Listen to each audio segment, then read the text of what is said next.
हुजूर ने जो अपना आखिरी खुतबा दिया था हज्जतुल विदा का, जिसमें जिंदगी गुजारने के ऐसे उसूल जो इससे पहले किसी ने दिए नहीं थे, वो सब के लिए फिट बैठते हैं आज भी।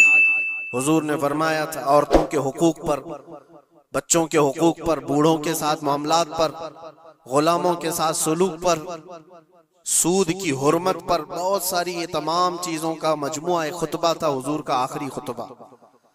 जब हुजूर ने ये खुतबा दिया और सारी बातें बयान की तो सहाबा तो खुश थे इस आयत के उतरने के बाद कि कंप्लीट हो गया कुरान, हमारा दीन मुकम्मल हो गया आज। ऐसा नहीं कि अभी और कोई हुक्म आने वाला है, जो आना था हो गया। तो सहाबा खुश थे, लेकिन हजरत अबू बकर सिद्दीक रज़ियल्लाहु ताला अन्हु रो रहे थे। एक किनारे पर आप जाकर के रो रहे थे।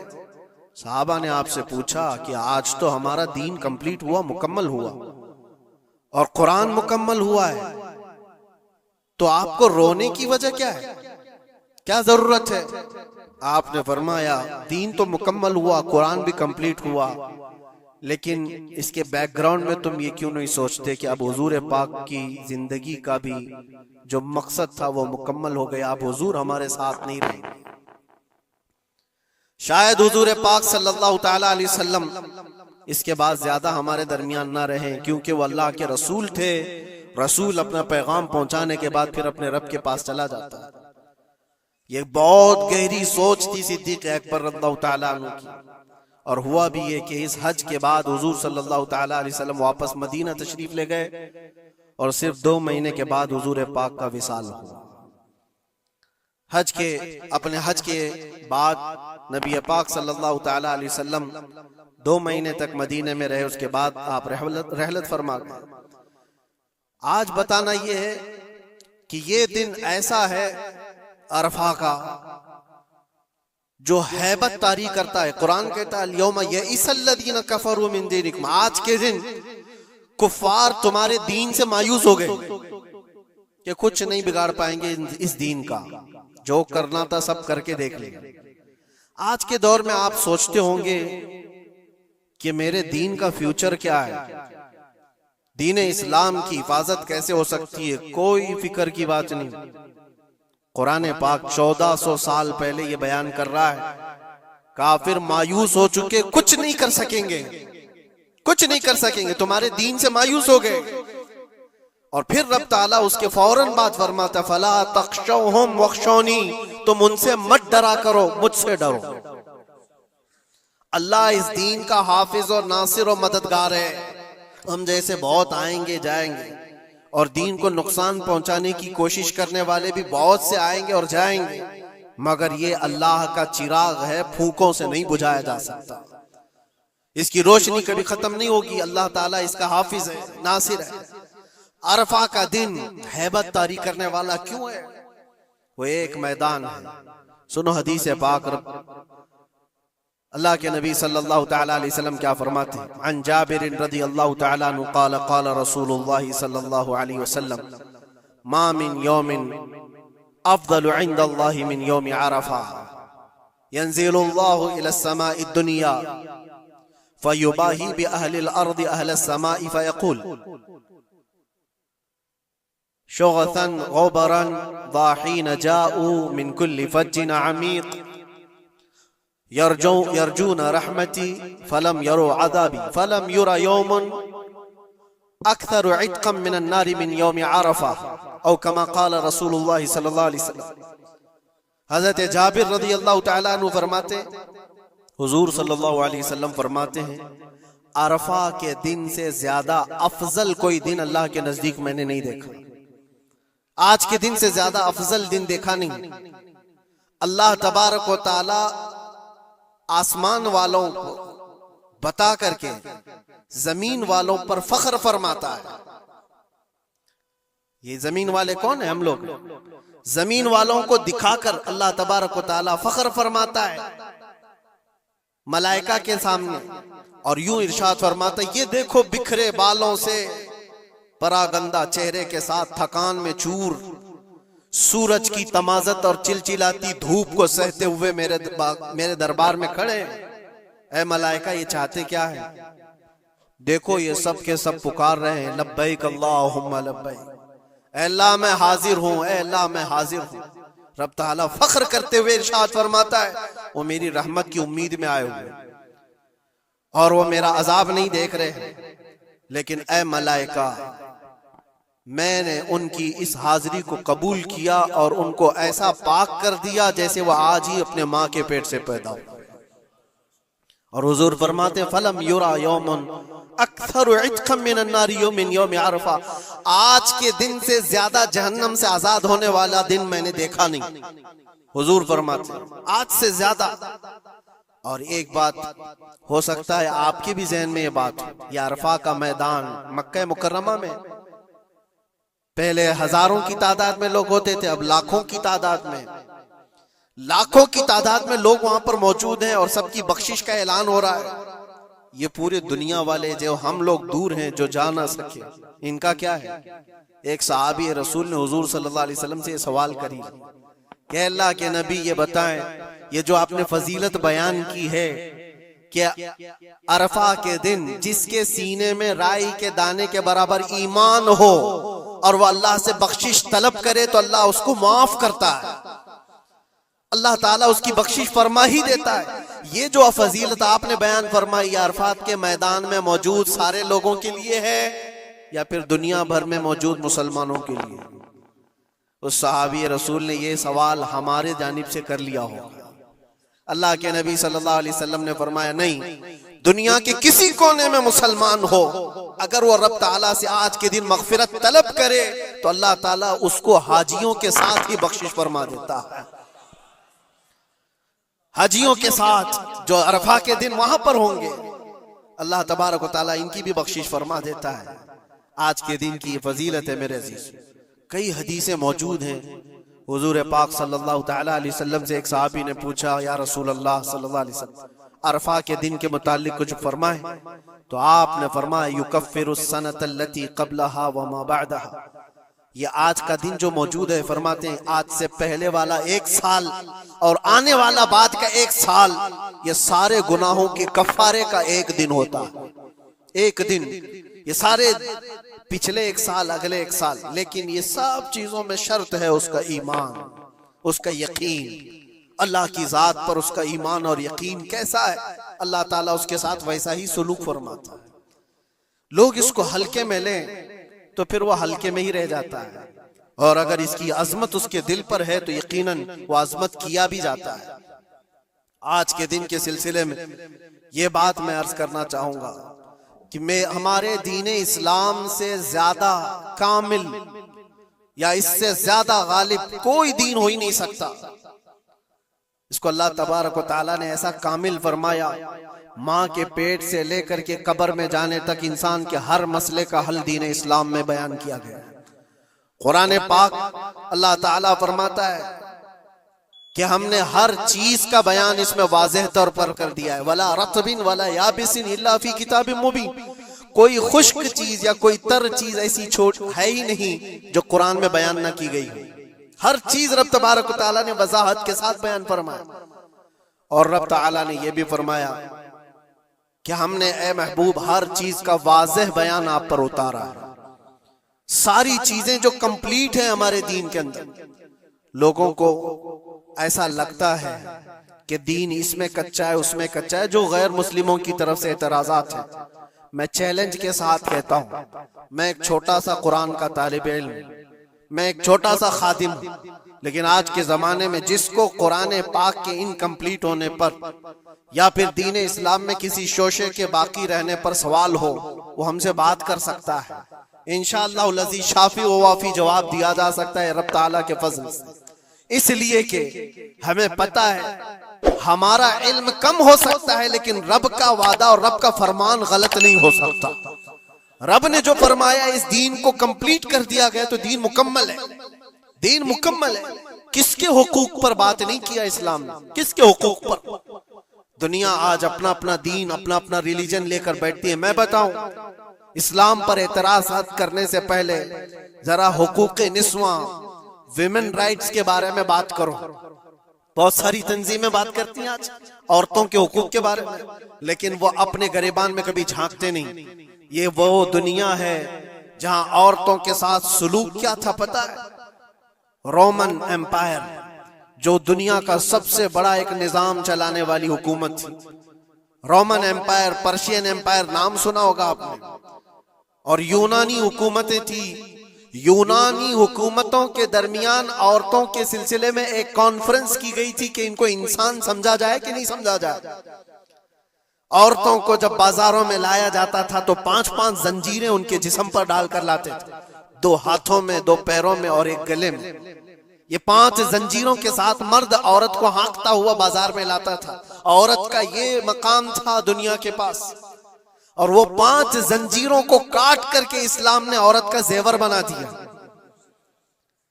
औरतों के हुकूक पर बात करने वाली बहुत सारी तंजीमें जरा तारीख पढ़ करके देखो। दूर क्यों जाएं, जिस मुल्क में हम जी रहे हैं यहाँ सती की रस्म हुआ करती थी। यानी किसी का पति मर गया हो तो औरत को जीने का हक नहीं था, बल्कि सती एक ऐसी रस्म थी। ऐसे एक रस्म का नाम है कि शोहर के इंतकाल के बाद जिंदा औरत को भी जला दिया जाता था। औरत को भी जल जाना था। चंद दिनों के बाद फिर माहौल तब्दील हुआ तो इसमें थोड़ा सा अपग्रेड किया हुआ था मामला कि अब जलाया नहीं जाएगा, लेकिन उसको मुआशरे से दूर जंगलों में छोड़ दिया जाएगा। औरत जिंदा तो रहेगी लेकिन मुआशरे में नहीं रहेगी। बेवा औरत के लिए मामला था। बेवा औरत को अपशगुन समझा जाता था। वो आज भी बहुत सारे जाहिलों के दरमियान मौजूद है ये रस्म। कोई बेवा औरत आई तो लोग ये समझने लगते हैं कि घर में अपशगुन हो जाएगा। ये सारे मामला औरतों के हुकूक के सिलसिले में किसने खत्म किया है? ये सारे रस्म और रिवाजात। और यहूदियों के यहाँ क्या था, ईसाइयों के यहाँ क्या था? उनके यहाँ ये था कि औरत अगर नापाकी के दिन में आ जाए, जो उसके मंथली पीरियड्स के दिन होते हैं, तो औरतों को अस्तबल में रखा जाता था जहां घोड़े बांधे जाते थे, जहां जानवर होते थे। उनका बर्तन अलग, उनका गिलास अलग, उनका चम्मच अलग, उनके खाने की चीजें अलग हो जाती थी। या औरतों के साथ मामलात यहूद किया करते थे, यहूदी करते थे। आज पूरी दुनिया में ये एतराजात उठाए जाते हैं कि इस्लाम औरतों को 4 दीवारी के अंदर रखता है। जालिमों, तुम्हें पता नहीं ये इस्लाम ही है जिसने जन्नत को औरत के कदमों के नीचे रखा। अल जन्नतु तहता अक़दामिल उम्महात, मेरे आका ने फरमाया है लोगों तुम्हारी जन्नत तुम्हारे माँ के कदमों के नीचे। इसको बहन की शक्ल में क्या फरमाया और बीवी की शक्ल में क्या मकाम दिया, जरा पढ़ करके तो देखो इस्लाम को। एक लुकमा भी अगर खिलाते हो बीवी को तो सदके का सवाब रखा गया। बहन की दुआ भाई के हक में ऐसे कबूल होती है जैसे कोई खाने काबा के पास दुआ कर रहा हो। और बेटी की दुआ, बेटी के लिए क्या फरमाया? मेरे आका फरमाते हैं जिसने अपनी एक बेटी की परवरिश की और उसको सही जगह पर शादी करके दिया, मेरे आका फरमाते हैं उस पर मेरी शफाअत वाजिब है, उस पर जन्नत है। ये औरतों के हुकूक इस्लाम ने दिए, कहां से उठाकर कहां रख दिया। और जो बेवाओं के साथ सुलूक था, बेवा को अपशगुन माना जाता था। 1-2 नहीं 10-10 बेवा औरतों से मेरे आका ने निकाह फरमाया। सैयदुल अंबिया हैं, सैयदुल रसूल हैं। अरे हुजूर पाक सल्लल्लाहु अलैहि वसल्लम चाहते ना तो बड़े बड़े बादशाहों की बेटियां हुजूर के हरम में आ जाती। हुजूर पाक सल्लल्लाहु ताला अलैहि वसल्लम के निकाह में आती हुजूर अगर चाहते। और अरब लोग ये पेशकश कर भी चुके थे। अरब जो है आकर हुजूर से कहे भी थे कि तुम जवान हो मोहम्मद, अगर तुम चाहो तो सबसे हसीन लड़कियां दुनिया की तुम्हारे पास लाकर रख देंगे। सबसे हसीन लड़कियां, सबसे मालदार लड़कियां, किसी बादशाह की बेटी हो या किसी बहुत बड़े अमीर जाती हो, कोई अमीर जाती हो, दोशीजा हो, तुम्हारे यहाँ लाकर रख देंगे। अरबों ने कहा था बस एक शर्त है, तुम ये दीन की दावत देना छोड़ दो, तुम ये इस्लाम की बात करना छोड़ दो, तुम्हारे लिए हर तरह का हुस्न लाकर रख दिया जाएगा। मेरे आका ने उनकी इस पेशकश को ठुकरा करके 25 साल की उम्र में 40 साल की बेवा से निकाह फरमाया था। ये हुजूर पाक सल्लल्लाहु ताला अलैहि वसल्लम ने औरतों के हुकूक नहीं बयान फरमाए। और आखिरी खुतबे में भी हुजूर ने ये हुकूक बयान किए अपने जाने से पहले। औरतों के मामलात में मैं तुमको अल्लाह से डराता हूं, क्या उनके साथ हुस्ने सुलूक करो। इस्लाम में कोई चीज बाकी नहीं छोड़ी हुजूर। ये आखिरी खुतबा था हुजूर का आज के दिन, अरफा के दिन। हुजूर ने ये फरमाया था कि आज के दिन मैं ऐलान करता हूं, कोई गोरा काले से अफजल नहीं, कोई अरबी अजमी से अफजल नहीं, तुम सब के सब कुल्लुकुम मिन आदम व आदम मिन तुराब, तुम सब के सब आदम से पैदा किए गए हो और आदम को मिट्टी से बनाया गया। ये हुजूर पाक सल्लल्लाहु अलैहि वसल्लम ने फरमाया, इक्विलिटी, बराबरी, यकसा हुकूक। दुनिया जो कहती है कि सबको बराबर के हुकूक होना चाहिए, ये सब ढकोसले हैं, दावे हैं, किसी के यहाँ कोई बराबरी नहीं। बराबरी किसको कहते हैं पता है? बराबरी इसको कहते हैं कि ईरान से किसरा का कोई कासिद आया था मदीने में हजरत उमर के जमाने में, ये ढूंढने के लिए कि बादशाह का महल कहाँ है। मदीने में लोगों से पूछा कि तुम्हारा बादशाह रहता कहाँ है, तो लोग हंस करके कहे हमारा बादशाह होता ही नहीं। कहा फिर क्या होता है? कहा अमीरुल मोमिनीन। कहा अच्छा वही अमीरुल मोमिनीन, उसका महल कहाँ होता है? फिर लोग हंस पड़े। कहा उसका महल नहीं होता है, उसका महल ही नहीं होता है। कहा फिर कहाँ है? कहा देखो वो पीपल के झाड़ के नीचे सो रहा होगा। ईरान का कासिद आया हुआ है जिनकी पूरी फौज में सरसरी छा जाती थी उमर इब्न खत्ताब के नाम से, वो पीपल के झाड़ के नीचे सो रहा है। वो आया और जाकर के देखा तो एक दरख्त के नीचे हज़रत उमर फारूक नंगी पीठ आराम फरमा रहे। बराबरी की बात ये दुनिया करती है, लेकिन कोई इक्विलिटी किसी का नहीं है। हमने बहुत सारे मुल्क देखे, बहुत सारी जगहों पर हमने देखा है अमीरों के लिए अलग कानून है, गरीबों के लिए अलग कानून है। बादशाह का बेटा जुर्म करे तो उसके लिए 100 खून माफ है। गरीब अगर छोटी सी भी जुर्म करे तो सालों वो सलाखों के पीछे रह सकता है। ये इक्विलिटी की बात दुनिया करती है, और इस्लाम जिस इक्विलिटी की बात करता है वो क्या है? नबी पाक सल्लल्लाहु ताला अलैहि वसल्लम अपने आखिरी दिनों में, या आखिरी दिन है, सहाबा को जमा करके फरमाते हैं कि मेरे जाने का दिन करीब आ चुके, तुम में से किसी का कोई हक बाकी है तो मुझसे ले सकता है। कोई हक बाकी है, वो सैयदुल अंबिया है, जिनकी एक जुबान पर अल्लाह तबारक व तआला किसी को जन्नत अता करे। वो रसूल कहता है कि तुम में से किसी को कोई हक बाकी है तो ले सकता है। सहाबा खामोश थे, लेकिन एक सहाबी खड़े हो गए, कहा मेरा एक हक बाकी है। ऐसा भी ये दीन है। हुजूर से कहते मेरा हक बाकी है।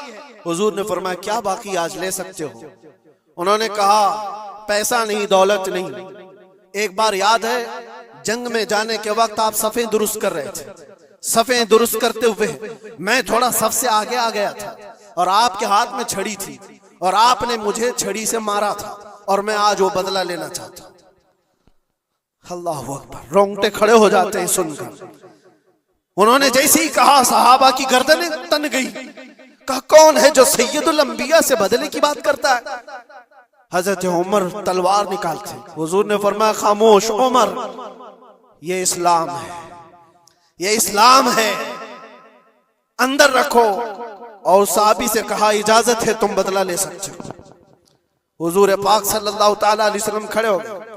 वो साहबी आगे आए और कहा कि मैं बदला इस सूरज में लूंगा कि जिस वक्त आपने मुझे मारा था उस वक्त मेरे बदन पर कोई कपड़ा नहीं था, मैं सिर्फ लुंगी पहना हुआ था, तहबंद थी, ऊपर का जिस्म मेरा खुला हुआ था, मेरे जिस्म पर कोई लिबास नहीं था, ऊपर सिर्फ तहबंद पहना हुआ था। मैं चाहता हूं कि आप भी सिर्फ तहबंद पर हो, आपका जुब्बा निकाल दीजिए आप। हुजूर पाक सल्लल्लाहु अलैहि वसल्लम ने कोई ताखीर नहीं फरमाई, फौरन अपना जुब्बा उतार दिया।